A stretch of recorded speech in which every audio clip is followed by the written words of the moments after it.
Hello and welcome to another video. This time we're going to be talking about the off-season again. This is my second off-season tracker video. I talked about a lot of stuff sort of in the initial, few weeks of off-season where we talked about which teams are dropping their players, all that kind of stuff. If you know nothing about what's happened so far, I recommend you go back and check that video because I'm not really going to talk about too much what happened back then. We're going to be looking into the future. So it's been a couple of weeks now since I last did that video, and a lot has happened. There's been a lot of players retiring, changing teams, all those kind of things. So we're going to break all that down. The way we're going to do this is we're just going to go through all of the teams. Instead of talking about each individual player signing, going through these tracker lists, we're just going to start looking at the teams because they're starting to form and we're starting to get an idea of what these teams are going to look like in the future.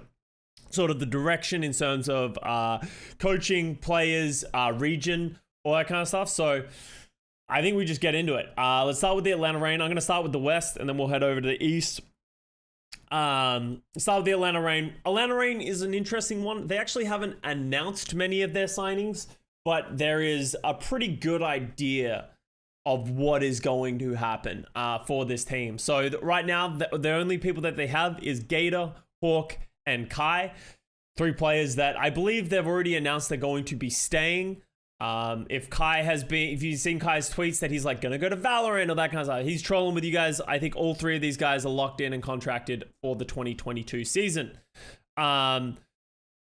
Importantly, Pelican and Iris and Edison have all moved on to different teams. Pelican and Iris have gone to the Houston Outlaws. Edison has gone to the Dallas Fuel. And Master is actually teamless right now. And we haven't really heard much about him, but I think he was phenomenal like this most recent year. And I think main support is a role that a lot of teams are still looking for. So I think you'll see Master on a team. I don't know exactly what team, but yeah, I don't expect to see him really falling out of the league. And we haven't really heard much from him personally as well. We did see yesterday, I guess relative to this date, that Atlanta Reign was like talking about we signed a COD player and Gator's going to COD or something like that. I don't really know what's happening with that. I assume it's just bait and it's just a meme and they're just sort of getting some collaboration between the two teams.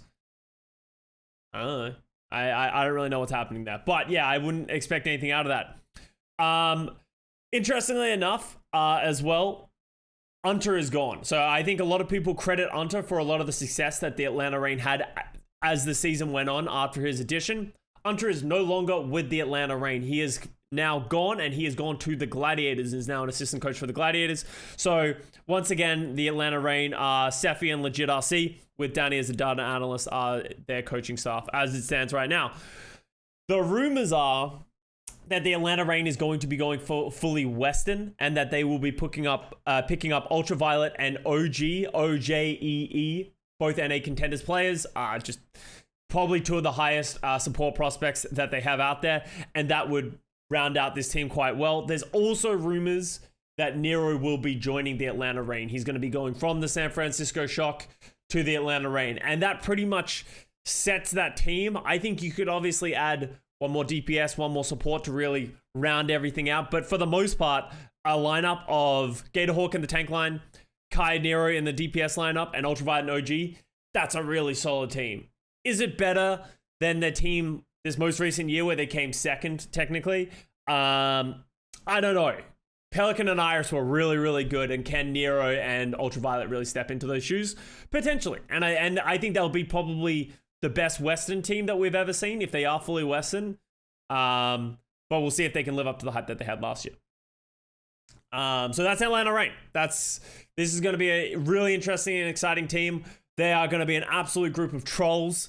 And you're either going to love them or you hate them. That's the Atlanta Reign special, and I don't think that is going to change going to next season. So let's keep moving. Boston Uprising. Boston is an interesting one. Because it looks like they're going for very much a mixed roster, as they have always done, but it seems like they're putting their money where their mouth is. I think over the last few years, the Boston Uprising has tried to develop talent and sort of promote talent from their academy team, and it seems like they're moving away from that a little bit, and they're more willing to pick up good players. So the big acquisitions, so they obviously have Punk, Faith, and Valentine, who have all been confirmed for a new season coming up, which I think they were probably the 3 best players on that team in the most recent season. They picked up Crimzo from the Houston Outlaws, and they have Striker now. So Striker's come home to the Boston Uprising where it all began. This is a pretty solid team. If you look at it, like, this is 5 players. You could run this team right now. And I think you would be okay with it. It's in true Boston fashion. It's not going to win the league, and it's not going to be one of the top 5 teams. But I think this is a pretty middling of the pack team. I think you can trust the results that you'll get from these players. The big question that I have right now is Valentine is flex DPS, Striker is sort of the tracer player. Can Striker pick up that hit scan and play to the level that they might need him? We've all seen Striker play hit scan in the past. He's been very good at it. But the league has leveled up really since Striker sort of played that role on the hit scan heavily and in depth. Like, he got benched by Arns and he just never played hit scan after Arns joined the team. Rightly so, but now can Striker get back into that form? He's obviously mechanically insane, but are they going to lean on Striker to do both roles, the tracer and the hit scan, and just play Valentine Striker all the time? Or are they going to try and add another player? And that's the question I have for this team. So we'll see. As I said, solid team. Definitely not a bottom end team that we've seen from the Boston Uprising in previous years. So excited to see what players they use to like round out the lineup. And their coaching staff, I don't think has changed at all. Right? Oh, sorry, that's not what I was looking for. So they have Mineral as the manager. Laurie is still the head coach. I don't know if they could officially announced that Laurie's going to be staying, and then Baroy is an assistant coach. So, yeah, Boston Uprising looking pretty interesting. Dallas Fuel. Let's talk about Dallas Fuel. Obviously, I'm trying to fly through these because if we spend too much time talking about all these 20 teams, it'll take forever. So Dallas Fuel kept the same core. Like, the same core except for Jexay are still here. So you expect the same Dallas Fuel that you know and love. And they have filled out their lineup with a bunch of rookie players and Edison. So we got Chio, who was the main support for O2 Blast, I believe it was. So we saw a little bit of Chio, I believe it was, in the VOD that we did recently, but I believe he was switching time with Vindam, who is now with the Seoul Dynasty. So we saw a little bit of him, not enough to really have a big opinion on him. Obviously a great player, just look at his accolades. He's going to be a great main support stepping into a championship team. Will he be better than Jexay? It'll be interesting to see his influence be made on the team. And then we talk about Gurio, the other the other rookie that's coming into this team. Gurio is an interesting one. I don't know anything about this player at all. It's not even like I don't know anything. I haven't watched him play, but I've seen his team play and like haven't noticed him a ton. This is like, I have no idea who this is. Played for Team Diamond, which was, as you can tell, not as successful of a team, but apparently some people have related him to like a Fleta, like a diamond in the rough, like back in Apex days when Fleta was on, I beat this team in Flashlux. When Fleta was on Flashlux back in Apex, like Fleta was like the best player on that team by like a large margin. People have said that's the same for Gurio. So we'll see what his results are and all that kind of stuff. And then it's not the most important thing whether or not he pops off or not, because they also have Edison on the team, which is obviously Edison's very tried and tested at this point. Very solid tracer player and that kind of stuff. The interesting one for me is that he's sort of being picked up for this team to play the hit scan role, right? When you have Doha, you have Sparkle. It seems like those guys, they have the flex DPS on lock. Sparkle can play that tracer and all that kind of stuff. Edison will be the hit scan player. And Edison's hit scan has never really blown my socks off. I just don't know if I haven't been paying attention to it or it's just gone under the radar for me. But Edison's hit scan has never been that like wow factor for me. It's been more of like his tracer that have like really sort of like stood out to me, like at least historically in the past. But as I said, maybe I could be completely wrong about that. So it'll be interesting to see how Edison does on this roster. But I like the safe pick of Edison while also picking up a rookie. So we'll see how Dallas does with that. They have a pretty big roster. I don't expect them to make any more additions, maybe another support. But for the most part, this is where Dallas will stay. he never really lived up to the hype. Yeah, and that's sort of how I feel about Edison. When he first joined sort of the Overwatch League, everyone got really hyped, and I think he was good when he first joined, but I think he never really, as you said, made those steps to be like, wow, this guy's like the real deal. So maybe he can do that on Dallas. He's got a great team around him. Houston Outlaws. Houston Outlaws is an interesting one. So we have Dante, Piggy, Jake, Pelican, Iris. It is worth stating that we haven't heard anything about Jake. I talked about this a couple of days ago on stream. Jake hasn't tweeted anything personally that he's returning to the Houston Outlaws as a player or a coach. We haven't heard anything. He hasn't been dropped or anything. So he's just sort of still here on the Wikipedia page. We'll see. I don't know.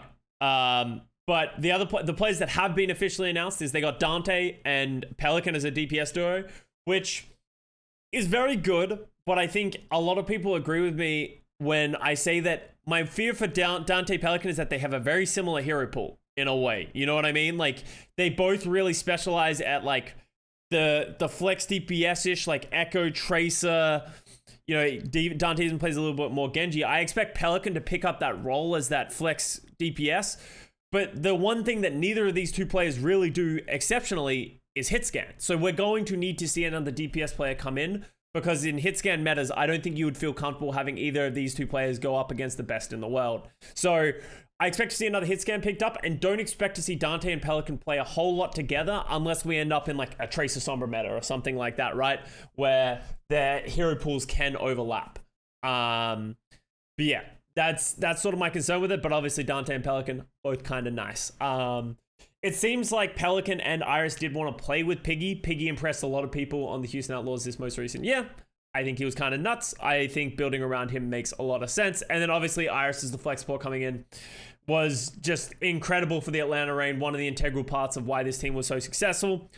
But with that said, we saw him play Zen and Anna, and they look very, very good. But Iris is really, coming out of this year, was a BAP 1 trick in a way. He played like 80% Baptiste in the season, something ridiculous. And obviously that's relevant to the circumstances of the team that he was playing on, but it still needs to be said that we haven't seen a whole lot of versatility from Iris. He's shown good, it's been good when he's done it before, but is it like that top level flex support that we expect from him?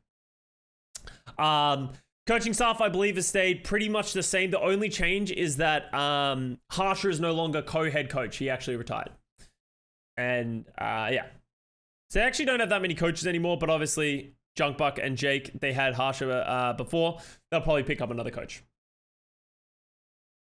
Friendship meta, I see. Well, it'll be interesting because that Houston Outlaws are a mixed roster as well.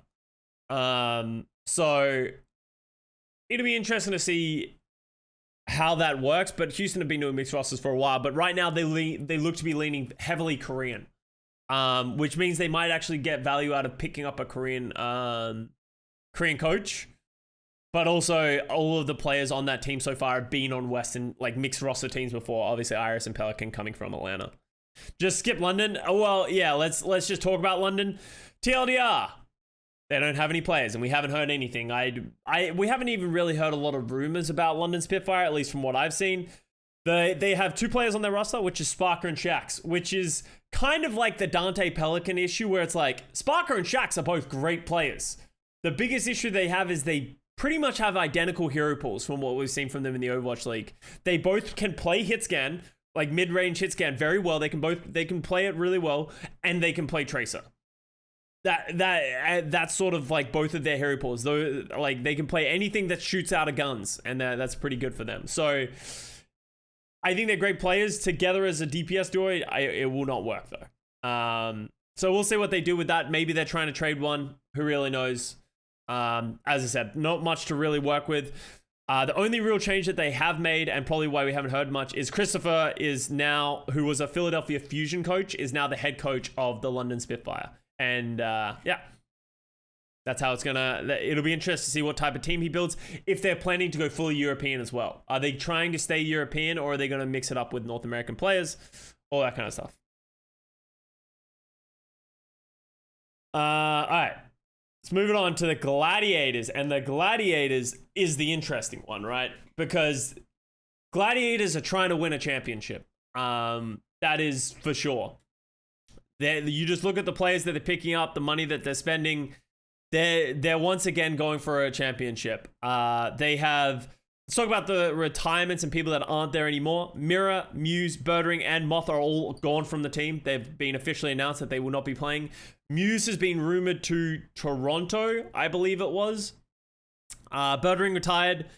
Mira, I haven't heard anything from, and Moth, I haven't heard anything from. I don't know if either of those players are really looking for opportunities. I believe Moth is.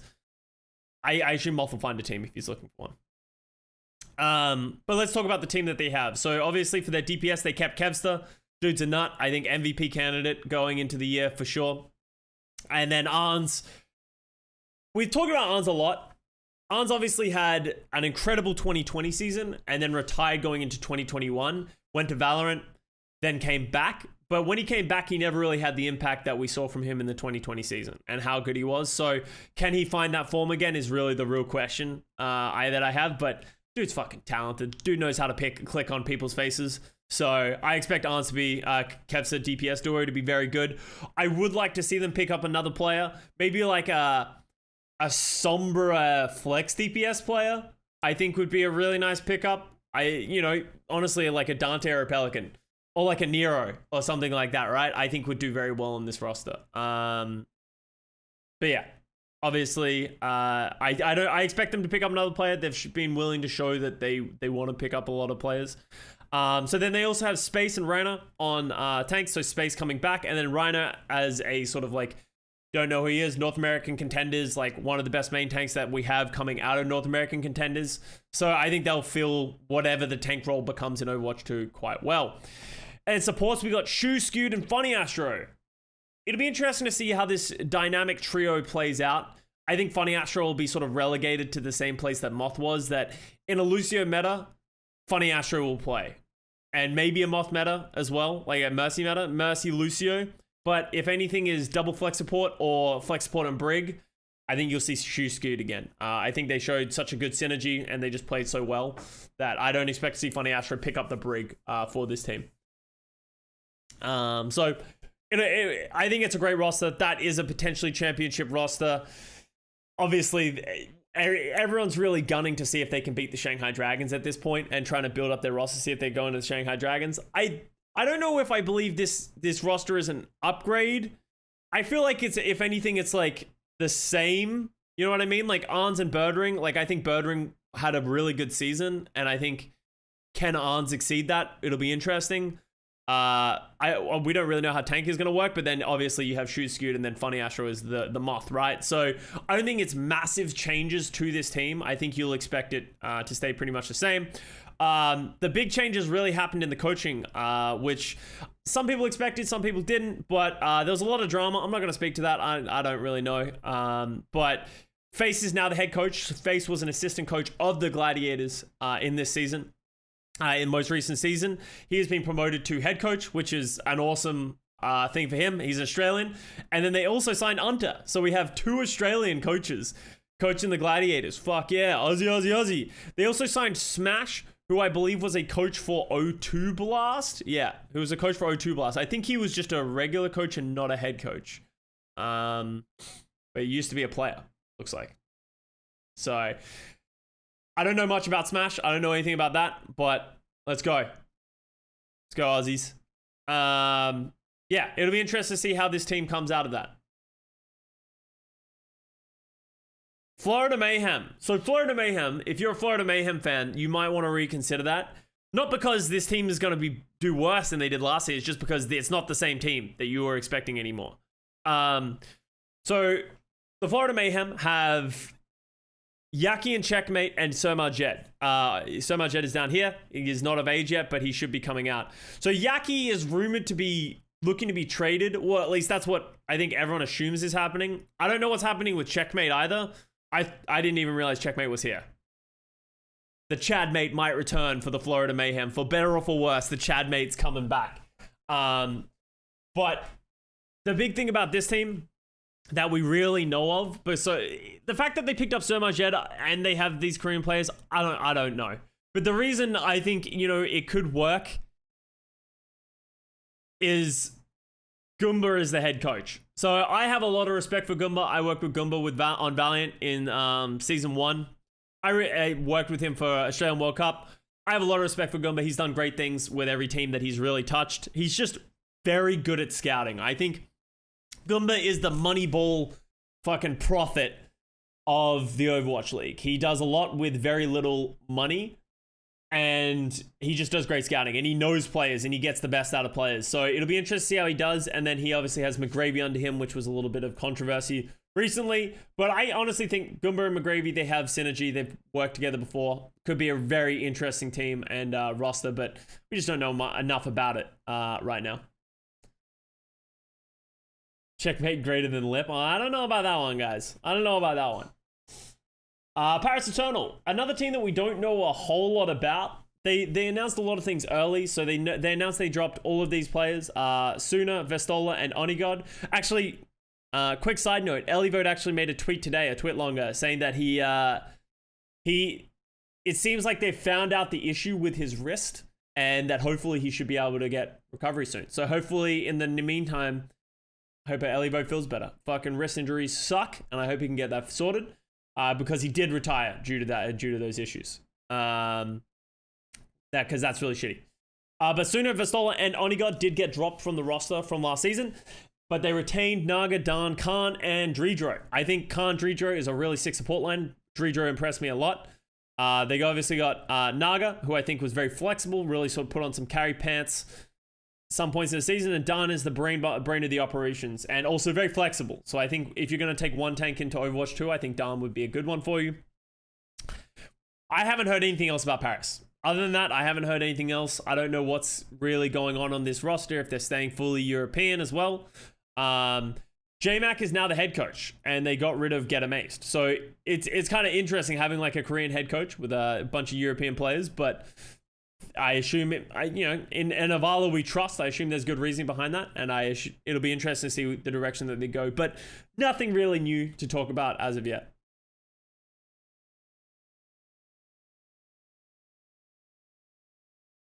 Okay, San Francisco Shock has Super and Violet. So if you're a San Francisco Shock fan, the team that you know and love, it's over. It really is over. Last year, they really did. They sort of replaced some pieces. This year, they really just gutted it. They cut it from head to toe, and it seems like they're starting again. I don't really know if we know much about what the direction they're going on is. But let's talk about the players that are gone. Obviously, Tayo, Nero, Glister, FD God, and Choi Kyobin have all gone. We haven't heard anything about any of these players. I assume they're trying to find other teams, but none of them have been traded as of yet. Twilight went to the Toronto Defiant. Arns went to the Los Angeles Gladiators. Smurf went to Seoul Dynasty. Striker went to Boston Uprising. So these are the 4 players that have been signed. These other 4 haven't seen anything as of yet. There are rumors about some of these players, of like Nero to Atlanta, as we said. And Choi retired. Sag. We'll miss you, Choi. But Super Violet is a really interesting one. Obviously, the big one that a lot of people are talking about is not a lot of people expected Super to play this season. Some people were thinking he was going to retire. Seems like he wants to stay, and Violet is the one sole player that is remaining on this team. We'll see. We'll see what happens with this team. I don't really know much about what's going on out here. There were rumors that they're picking up a lot of these sort of Korean contenders players, but nothing official. Head coach is staying the same. Krusty is still here. 9K returns. So 9K went to... Shit, which team did 9K going to? I always mix 9K and Junk Buck up. Went to the Philadelphia Fusion to become head coach. Didn't have a great year. Then came back. Obviously, it was kind of a brutal set of cards. But yeah, 9K is back to try and sort of run that championship drum. And they kept Kasaurus. So coaching staff stays pretty much the same. So it'll be interesting to see how the San Francisco Shock ends up, but one of those teams that we don't have a lot of information about right now.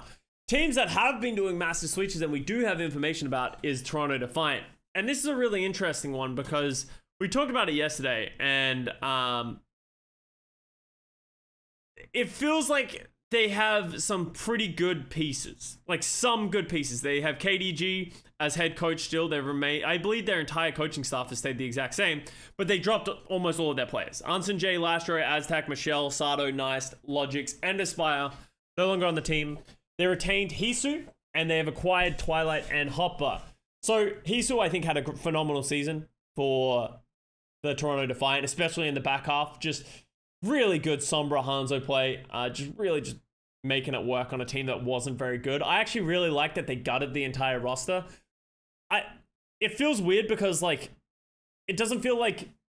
I don't think Toronto Defiant has ever kept a roster for more than one season, right? And I'm right about that, right? So they entered the league in 2019, and they had like a mixed team, and then they gutted that after they had like a Korean and a Western team. It just didn't do very well. They had a lot of rookies that just didn't really perform. Then in 2020, they went full marketable, and they picked up a bunch of Canadians, and they did all these, like, they went Western, and they also had a pretty brutal season. Then they gutted that and then signed KDG in 2021. KDG put this roster together, and it just didn't do very well. And then they've gutted it again. So there's no consistency with Toronto Defiant, and it feels like they're not building anything up. You know what I mean? It feels like they're just sort of... they're not really learning from season to season. They're just like, well, that didn't work. Nix that one, go on to the next. The only person that they've kept for this one is Hisu. So I'm hesitant to be excited about this roster because it sort of feels like same old, especially seeing as the only players that they have on here right now are like veterans. Obviously Twilight, I'm really excited to see Twilight be a mainstay starter again. Kind of felt like wasted talent seeing him sit on the bench for the San Francisco Shock. And then Hopper actually had a pretty good season.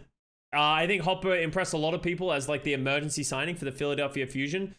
But Hopper's always been that player that's like, he's been on so many teams right now. Well, I say so many teams, but it was Philly, New York, and then Philly again. But Hopper's a very flexible player. So I actually think he's a very good player to have as your primary tank going into the season. But I don't know. Hopper feels inconsistent in my mind. And Charge. Oh, and Charge. I forgot that he played for Charge. Yeah, dude, he's been fucking around. Hopper's been around. But yeah, so, and that's sort of it.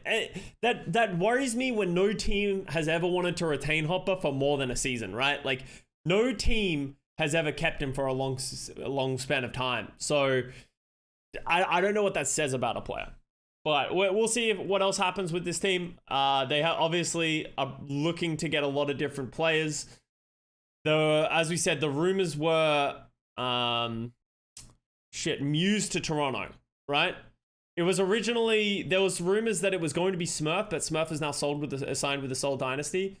So there are rumors that it's going to be Muse and Korong as well. I might have missed that one. So yeah, Korong obviously, who was the Talent Esports main support. So I think that like they're putting together a solid team. Will they be able to execute to a level we've never seen from the Defiant? Only time will really tell. Vancouver Titans, I have no idea what's happening with Vancouver. They don't have a roster. They literally have nothing. I can't even tell you, like, do they even have a head coach? Flubby.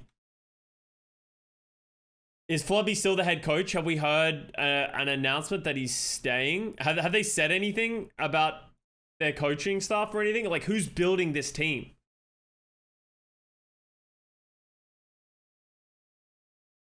Because they have no team right now. They completely blew it up. Wobble wobble, motherfucker. I don't know. I can't speak to it. I have no idea what's going on with Vancouver Titans. Hopefully, they're not a dumpster fire. Like, I'm hoping, you know, like, obviously we had London Spitfire, Vancouver Titans, and Los Angeles Valiant be, like, absolute dumpster fires throughout the entirety of the season. London, it kind of felt like an unfortunate series of events. I hope there are rumors that Valiant is spending money on people. I believe I saw a Halo tweet saying that there is rumors that Valiant's actually trying. Keep it up, Valiant.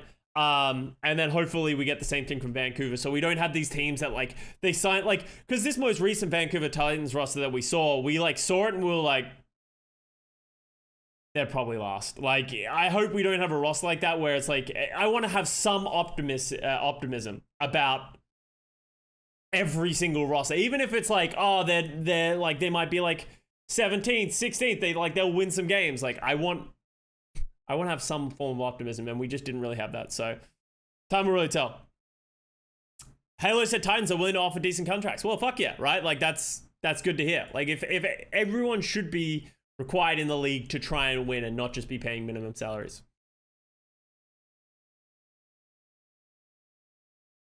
Washington Justice. Let's look at this team. So, obviously, Washington Justice, one of the biggest disappointments of the season, most recent season. They did fine. So it kind of feels weird to say, especially when you had teams like the London Spitfire and the Florida Mayhem of last year. But, like, we were so high on this team. Like, the players that they had should have been really good. But we just didn't really see that performance come out. I think their backline that a lot of us had concerns about going into the season really came to be true. Their backline just didn't really live up to the expectations of the rest of their roster. And like, they had Jerry come in as the hit scan player, and like, he just never really performed to the point that they would just play Decay. And I feel like they should always play Decay. And Assassin had a really good back half of the season. So I'm excited to see what this roster comes into. It seems like they are really trying to acquire very good players. So we got Decay, Mag, Fury, Assassin, retaining for this roster. And we have Happy coming in from the Houston Outlaws. I think he does a good job of replacing Jerry. So they have Decay, Assassin, Happy, DPS line. I don't think you can be upset about that. That's a very, very good DPS line. And in their supports, they had picked up Vigilante, who's underage as of right now, but is coming from Talent Esports, who was the flex support, right? Yeah, flex support for Talent Esports. Looked pretty good from the match that we saw. I'm sure it'll be interesting to see how this new year of rookies come through and how they do in the grand scheme of things. Because the league, I think it's worth noting as well, historically, every time that we had rookies coming in, that's because the talent in our wasn't always the best, right? There was a lot of talent in contenders that just never really got given the opportunity. I feel like in the last couple of years, the league is really buffed up, right? Of a lot of the bad players are out, me included, and then you filled them all all with these new young upcoming talent that are just fucking insane. So I don't know if these new rookies are going to have the same effect. We'll see. Only time will really tell. I think they'll do well, but will they have the, every rookie is is this a rookie of the year candidate because they're from Runaway and stuff like that. So we'll see. They've kept their coaching staff. I don't believe they changed their coaching staff really at all. Hokery left. But for the most part, they've kept their coaching staff, which is a concern for a lot of people because it's they didn't look well coached. For the amount of talent they had and the poor performance that they had, that at some point you have to point towards the coaching staff a little bit. Maybe they'll redeem themselves. We'll see. Oh, and they got Ty Dollar from Glads. You are right. Yeah, they did sign Ty Dollar from Glads. So maybe he'll have a big impact, but the head coach we'll see. So only time will really tell. Is there a flex support that is rumored to go to Justice? Because I know originally we were talking oh, maybe it'd be cool to see Jonak go there.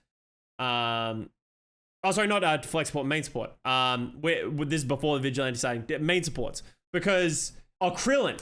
Krillin is who I was thinking of. Yes, Krillin is rumored. So the London Spitfire player. He had the mullet. That's my number one remembering of Krillin was his fucking bowler ass mullet that he had. He went back to contenders in Korea, played for T1. So he is rumored to be going back to this roster. But with Vigilante there as well, they don't have a main support yet. So is there anything rumored for in terms of main support? Sanguinar is available? Yeah, I'll get the band back together. Jexay to Washington could make a lot of sense. Jexay, I think Jexay would be a great player to add to this team. I don't think they need more star power. I don't think they need this rookie player that might be insane. If they just get a Jexay that will just do his job, right?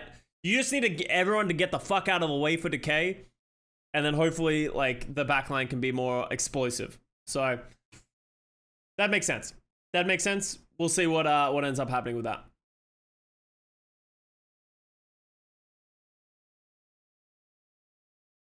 They tried that this year, just gone. Well, no, but the problem was it was Bebe and Closer. I don't think you could ever look at Closer and be like, I was never impressed with Closer. I just don't think he did enough. Like, I think Jexay still has impact in the game. And I don't think it's as much the main support. I wasn't really as worried about Closer as I was Bebe, because you want the explosive player to be the flex support, right? And if they have Krillin and Vigilante, I think those are two great players that, like, you have two different players who have the opportunity to just be fucking baller. I don't think Bebe ever really hit that peak that the Washington Justice needed him to hit.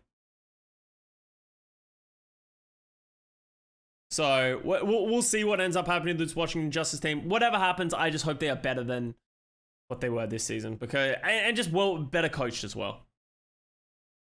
All right, that's it for the West. Those are the Western teams. Actually, I don't know if any of these teams are mixing up and around, because obviously this is how it was West and East last season. I don't know if they're gonna move everyone around, because like I feel like Philly's gone back and forth a couple of times.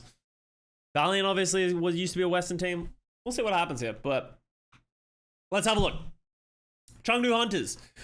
Chengdu Hunters haven't really done much in this offseason. I don't know if they are planning on making more moves.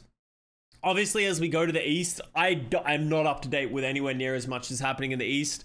I don't have anywhere near as many rumors or anything like that. I'm just following what's happening on the announcement. But essentially, the team is the exact same, except they lost Late Young and Among. So I think it makes sense. Like, they don't need Among. As much as Among, I think, is a better ball than Gaga. Like, in Overwatch 2, you're not going to need a ball specialist. I think you're better off just going in with Gaga. And Late Young also retired. So Gaga's the only tank. You're probably fine. They'll probably sign another tank. But I haven't heard anything about that. But everything else is pretty much the same. They have a big roster. They're going to utilize them all. They got Jimmy leave. Jimmy. Let's go, Jimmy. Redemption arc. Terry Cookie's still in the lineup. Everything else is pretty much the same. So, pretty solid roster. Like, you know, I think Hunters had a great season. I think they sort of fizzled out a little bit in the playoffs, but they had a good season. I don't think there was the best season a Chinese team and the Chengdu Hunters have had by far. So, I think they'll be fine. Elsa might come back. Yeah, I don't really know what happened with either Elsa or Late Young, but yeah, time will really tell, but not a whole lot of changes for that team. Guangzhou Charge is a team that is making a lot of changes. So they dropped a lot of the players that I think a lot of people expected. Kaylee, Kariv, Mandu. I love Kariv. I don't think he had a great season, and I think a lot of people can agree with that. Obviously, he was on a weak team, but like, Mandu Kariv just wasn't it in the backline, so I'm not surprised that they both were dropped. Please, someone sign Kariv. He's the GOAT in my heart. And then Kaylee obviously just had a pretty bad season, and Jihan just didn't really play as the ball player. So what they do have still is they kept Eileen, Rio, Krong, Choicer One, and they picked up Develop. So Develop was on the Shanghai Dragons. He was a big prospect coming out of contenders. Got signed by the Shanghai Dragons for whatever reason, and only played one map, I think people said, in which they lost. I think it was in the last tournament in which Dragons weren't really trying. You know what I mean? Like, they weren't putting their best foot forward. So I take that as you will. But it'll be exciting to see Eileen, Choice One develop. I think that's a really solid lineup. Like, I think Eileen should just... The Choice One was like one of the people that impressed a lot of us, right? Like, just his flexibility. He's just raw power, especially on that Tracer. Then you pair that with Eileen, another incredibly flexible player as well. Like, Eileen and Choice One really could probably DPS on their own. But I think the cool thing about Develop is he is the hit scan guy, right? Like, they needed someone who could just come in and be that guy. Kaylee wasn't that guy. I'm excited to see if Develop can come in and do that and sort of like take over that hit scan role. He rolled Carpe and then did nothing for a while, yeah. So we'll see what happens with that. But I think Rio Krong is a good tank line going into Overwatch 2. They just need to fill out their support lineup. And I don't know what's happening with that team at all. I haven't really heard much about it. But yeah, that's it. Their coaching staff, I don't know if they've completely settled on this coaching staff. I haven't heard anything about this, but obviously, like, these guys joined in the halfway through the most recent season. It was an absolute clusterfuck what was happening with the coaching staff at Guangzhou. So hopefully they've sorted that out going into next season.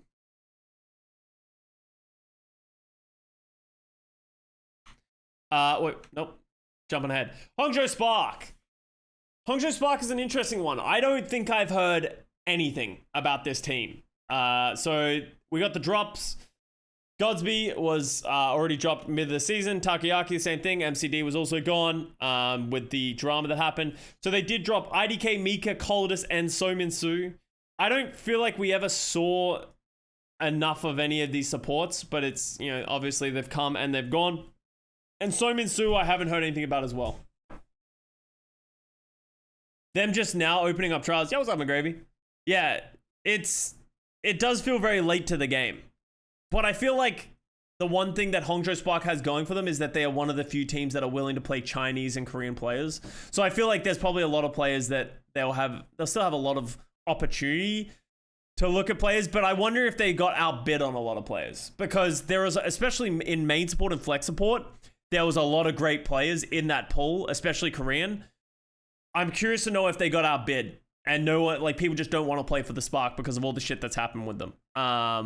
Maybe, like, I know if I was a player, Spark wouldn't be on my top of options to like really see to like play for.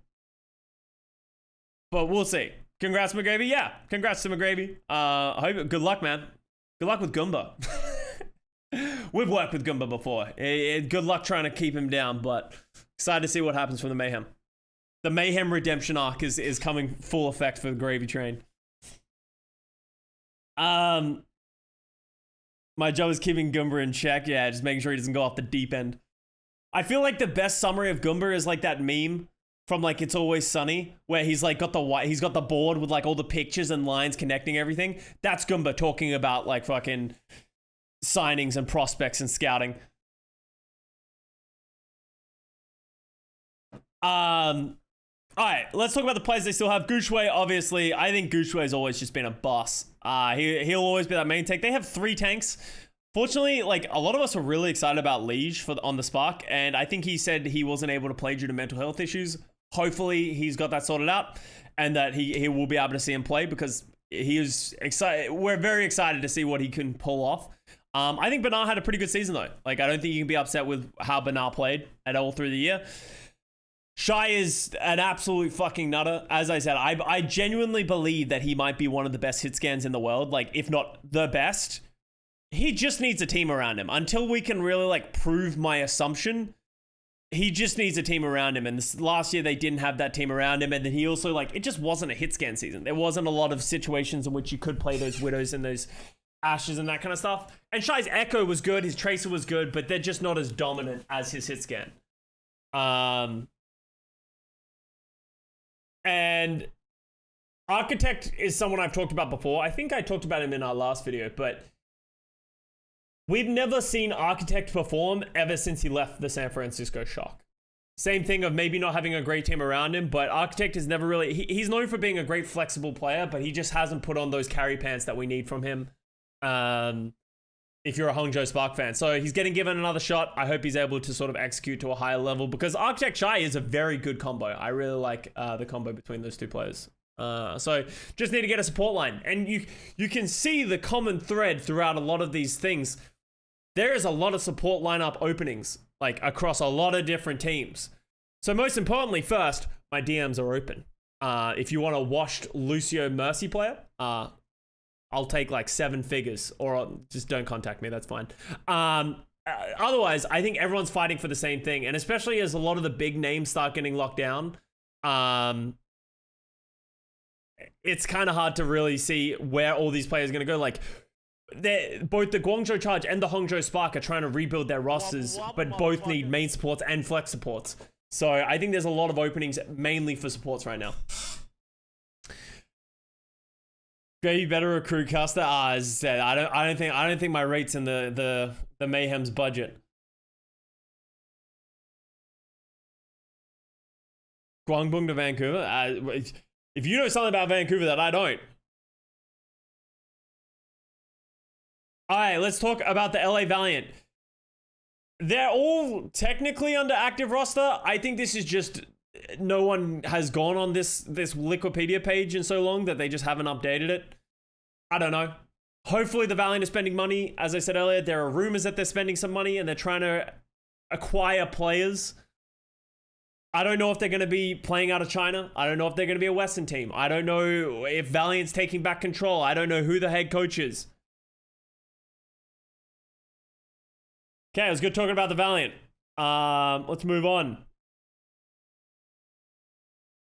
I absolutely do not believe those rumors, and that's it. Like, they're just rumors that apparently they're spending money. I won't believe it until I see it. Until I see players getting signed and I see the direction that they're going in, I'm not going to believe it.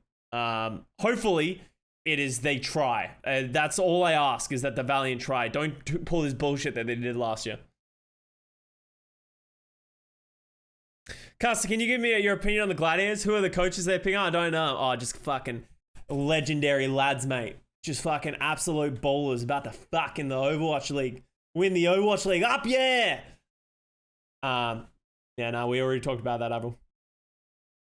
It's gonna be good. I'm actually super excited for FaZe. That's an awesome gig to get promoted to head coach, and they just have such a good roster as well. Like, I feel like historically, every time they've had like Australian coaches, it hasn't been to like build the team, firstly of all, like mainly as head coach, but also just like everyone's running on a budget like Goomba is this year. Like, it feels like Unter and FaZe are going to have a really good roster to work with, so hopefully they can pull something out. I might be a Gladiators fan. I legitimately think I'm going to be a Gladiators fan for this upcoming season. They got Space, they got FaZe, they got Unter. You know, I kind of have to be a Gladiators fan. I think that's sort of where I'm going to go. 3 Australian broadcast talent, 3 Australian coaches, 1 Australian player. Hey, fucking, we need to get 2 more Australian players. I think that's the only solution to the problem, so that we have 3-3-3. I think that's it. Okay, so someone go find some talent in Australia.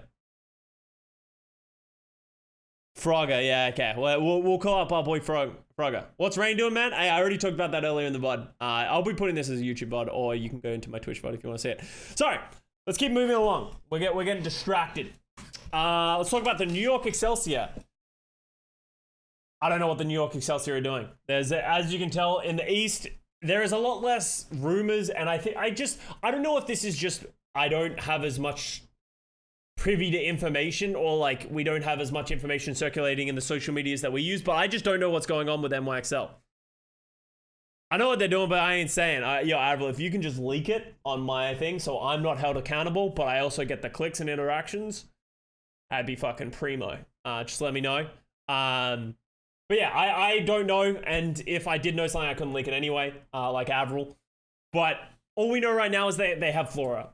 Probably the player that we all expected them to retain. He had probably the best season out of everyone else, and obviously Jonak moved on to the Seoul Dynasty, so it'll be interesting to see what they do. I think a lot of us, as per always, we're still questioning. I don't know if they're changing their coaching staff at all, but I would like to see a change of the coaching staff for the NYXL. It's one of those teams that even last year, they didn't have great talent, right? This most recent year, they didn't have great talent on their roster. It was kind of like a development year. But I look at the way they play the game, think about the game, the hero switches, player switches, all that kind of stuff. It just doesn't feel like they're well coached at all. So I hope that we see some changes to NYXL. Kuki was rumored to be going to the New York Excelsior now that he's not a part of the Florida Mayhem. That'd be awesome for Kuki. But as I said, I have no idea if any of these rumors are true. Like, those rumors were weeks ago, right? Like, I don't know if there's much truth to all this. All I know is whatever players Philly are after will get sniped by NYXL Shock and everyone else first. Oh, fuck. Mixed roster potential? Maybe. I'd be surprised if NYXL went mixed roster. I don't know. Maybe that just seems weird to me because they've always been a Korean team, but maybe. But as I said, no real updates for the New York Excelsior right now. Let's talk about Philadelphia Fusion then. Right now they have Carpe and Alarm. And like, here's the thing that you say, like, people, all these players are getting, like, maybe from Philly, like trying to go to Philly, just getting sniped by NYXL and Shock. But like, I feel like I'd want to play at Philly. Why wouldn't you want to play at Philly? They got Carpe and Alarm. That's a fucking great setup. MN3, I think they got announced today, right? Yeah, MN3 gets announced today. Hitscan player from T1. I've watched this guy play multiple times, I feel like throughout the years. I feel like I remember watching him last year when we were watching VODs. Haven't watched much of him recently. Hitscan player. Avril, how good is he? Is he better than Carpe? Is he better hitscan than Carpe? Is Carpe just going to become the Tracer player? Should just outright bench Carpe?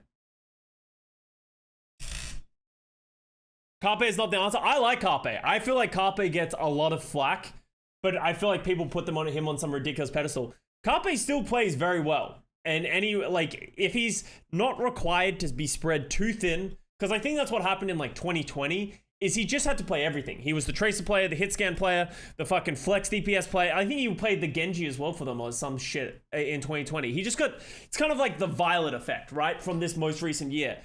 They tried to make Violet play too much, so he was never really good at anything. And he never played to that potential. And because we hold both of these players on such high standards, we feel like they're just failing, when really they're not failing. And I think Carpe is still a great signing. MN3 should play Tracer. Carpe relegated to snipers only. Ah, okay, so the other way around. Either way, that's exciting to hear either way. As long as they choose a path and they just let both of them pick their lane and go with it, seems like they only need a flex DPS. Carpe has played a bit of flex DPS, but I want to see someone else. Yo, Yaki to Philly. Carpe, MN3, Yaki.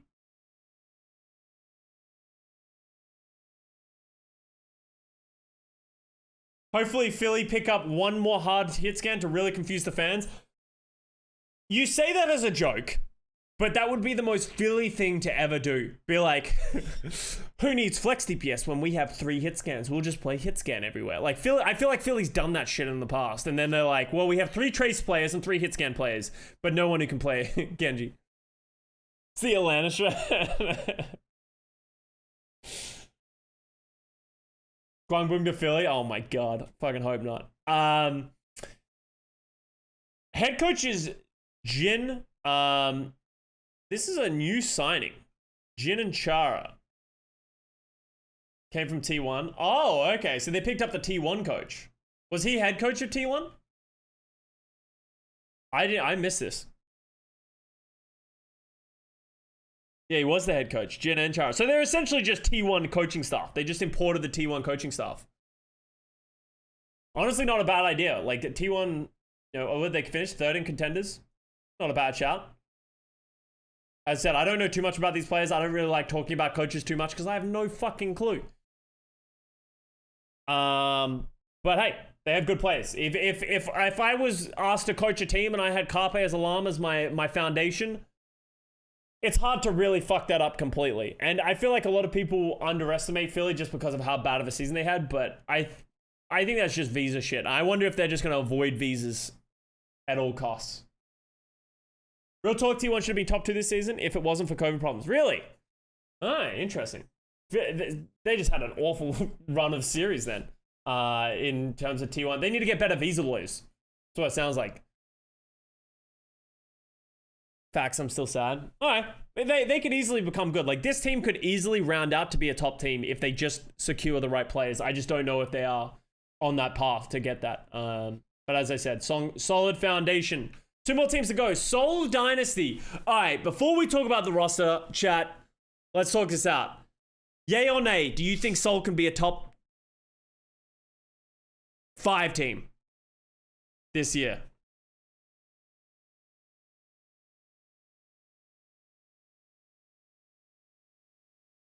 Alright, I thought that was an easy one. I was gonna drop it up. Do you think they can be a top 3 team?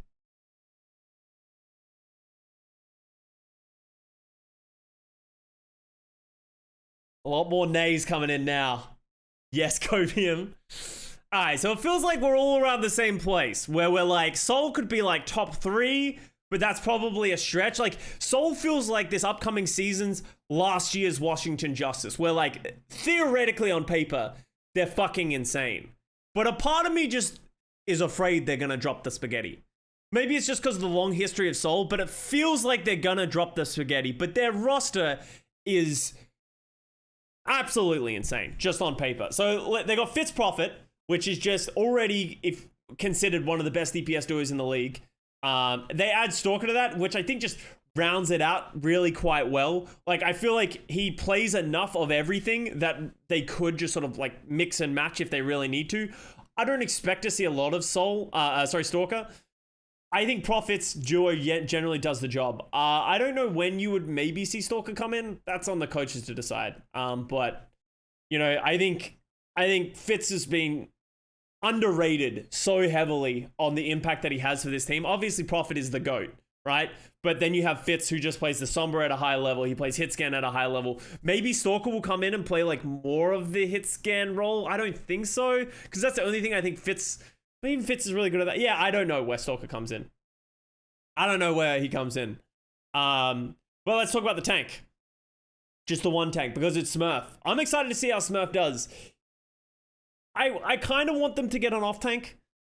Just in case it ends up being that like D.Va is just like a one trick in Overwatch 2, you know what I mean? And then Smurf just plays from behind. Like, I think going into this upcoming season, especially with how much money Seoul is obviously spending, you're better off just rounding that out, just in case like something goes wild with Overwatch 2 tanks, and then just like, as I said, like D.Va just becomes a must pick, and then like all the D.Va players just get thrown into the roster, and then these main tanks who are the only tank on a roster get sort of like scrambled to catch up. But other than that, I like Smurf. I think Smurf's a really good player. Championship caliber. I'm excited to see him be like the mainstay main tank, right? I feel like both Smurf and Super, I'm excited to see them sort of play their own role. And then for the supports, we got Vindime and then Creative and Jonak. Here's another question for you guys, because I've seen this one sort of spoken on the interwebs. If you had to pick one between Creative and Jonak, who would you pick? Apparently Profit was helping with science. Oh yeah, if you have the GOAT like Profit, be like, yo, let me choose my team, or like, let me think. Neither. Well, that's a little thing. Damn. I was expecting a few more creatives, but I agree. I think Jonak is, he was the 2018 MVP. I think he's a phenomenal player. I think his biggest weaknesses throughout the last 2 seasons is that his team sucked. And I think he was always doing quite well. And Creative, I don't know, I feel like some people really said Creative like popped off last season. I didn't really see a whole lot of that. He had some good moments, but I don't think he was like, in the grand scheme of like these flex supports, I don't think he ever really hit those like top tier moments. But I think it's good to have both. Like, I think there are question marks about both players. Like, Jonak hasn't been on a good roster in a long time. Is he going to be able to play at that level? Probably. But in case not, you have that backup of Creative. That's how I hope that they use this support lineup. They also have the double flex support. Maybe we end up in like an Ana Zen shit or something like that in the Overwatch, like Bap Zen all over the place, and they can play both. I think the support line is really good. Vindame, obviously, we talked about him, promoted from the Seoul Dynasty. Like, he was on like Seoul Dynasty's team. He was actually on Gen B, actually, which is interesting. He filled in for O2 Blast and actually played in this win for Season 2 Korea. So Vindame's pretty solid. I you know, it's main supports. It's hard to really tell just from like watching a match how good they are going to be, but I'm excited. It seems like a very good roster, and that's sort of why everyone's really hyped. On paper, it seems very good. They don't have a head coach. I was going to say, who the fuck is the head coach? So Changgun was the head coach for the last fucking forever, honestly. Seoul is another team that has always felt poorly coached. They had great players, great roster from time to time, but then like you have the Marvel gesture debacle where they're going back and forth. Marvel's playing off tank for whatever reason because he was on the SIG, and then Marvel had to play D.Va, and it was a nightmare. I hope we see a new head coach and that we get to see a bunch of this coaching staff like really sort of build around this team, because the parallels that you can really see, Vindame good, nice. The parallels that you can see between Washington Justice and Seoul Dynasty right now, just a year apart, is like very similar. Like questions about the coaching staff, but the roster on paper is very good. So that is why I think everyone is very hesitant to get excited about the Seoul Dynasty roster, when really you should be excited about this roster. This is another team that I'm very, very excited for to see how they're going to do. And I think will be very heavily fan favorites in the East. And last one, this is going to be an easy one. Shanghai Dragons, the team that literally everyone is building rosters to beat. Like, everyone is literally just trying to beat the Shanghai Dragons because they're not changing anything. They're happy with what they got. The only thing that really changed was Develop left, but as I said, he didn't really play anyway. The roster is the exact same. I don't even need to go through it. You guys know everything. No reason to change anything. Their DPS lineup is very, very good. They have Who Are You to be that like Genji Doomfist specialist if they need it. And I think that's a perfect way that they do it because Flitter and Lip have everything else covered. I think Lip is going to be my MVP candidate going into this new upcoming season. Dude's a fucking 7'3" gaming warlord.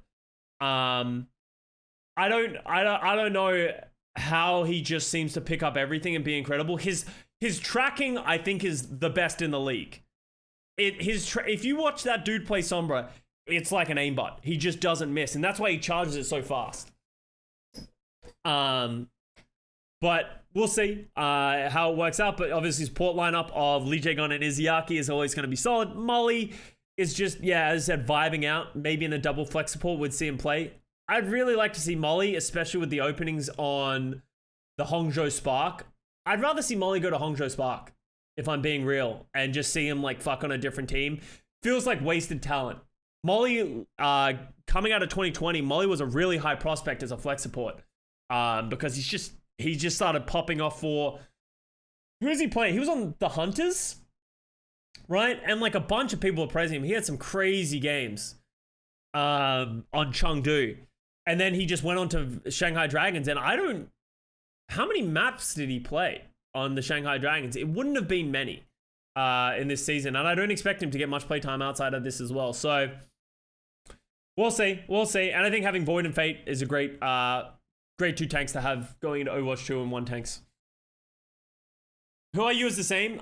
Who Are You is a different thing because Who Are You is like, at least unless he's changed the way his game is played, Who Are You is very heavily a Genji Doomfist one trick from what I saw, and Pharah, right? Like he plays a lot of very niche heroes, but he doesn't play the ones you need him to play. Like I feel like Who Are You, like Sombra, Tracer, he doesn't play Sombra, Tracer, or Hit Scan, right? And it's like, if you don't play any of those, I feel like it's hard to put you on a roster unless we're having some like weird meta where it's just like Genji or Doomfist, right?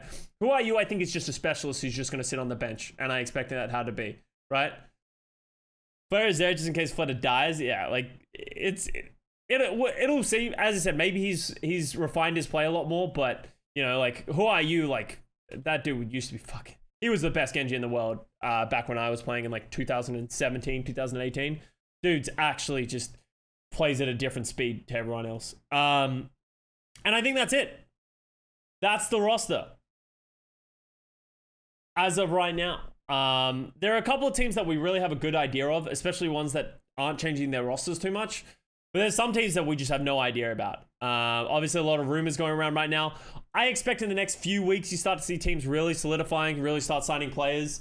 I assume teams are going to want to have their rosters solidified going into next year. So I think by the end of December, you'll really see teams start like fleshing everything out. Maybe a couple of extra players here and there going into next year.